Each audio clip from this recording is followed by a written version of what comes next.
It's our top story at 11. Thanks for joining us. I'm Siobhan Klepfer. And I'm Sherry Jones. A proposed policy in Fowlerville Community Schools will only allow some flags like that of the United States and the state of Michigan to be displayed on district properties. Yeah, the details of the policy has brought concern from some teachers and parents and students, while others support the change. Josh Sanchez joins us now live with more from both sides. Josh?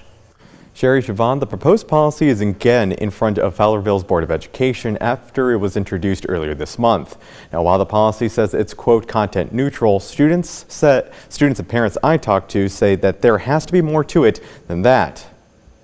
I'm just picturing like another freshman me.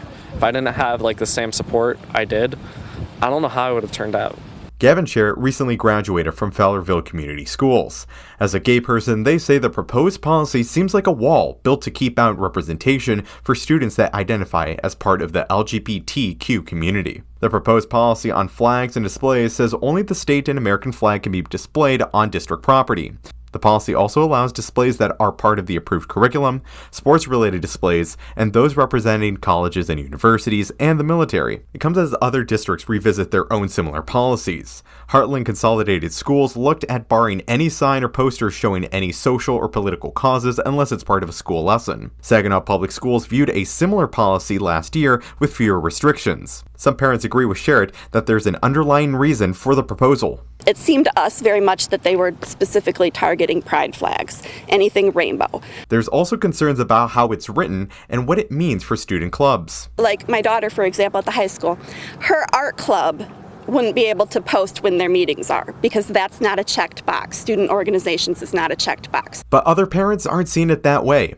Some who spoke with 6 News off camera say they support the idea of just displaying the U.S. and state flag, calling it a return to basics, and keeping politics outside of the classroom. Parents like Kelsey. We should have the American flag in our schools, and that is it.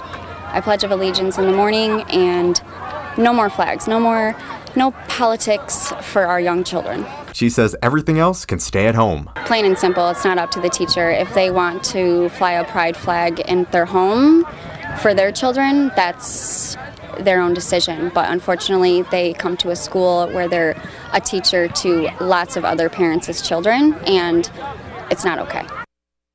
Now, I reached out via email to school board members to learn more about the origin of this policy, but have yet to hear back. The Board of Education is expected to meet Tuesday night at 7 at Fowlerville High School. Back to you.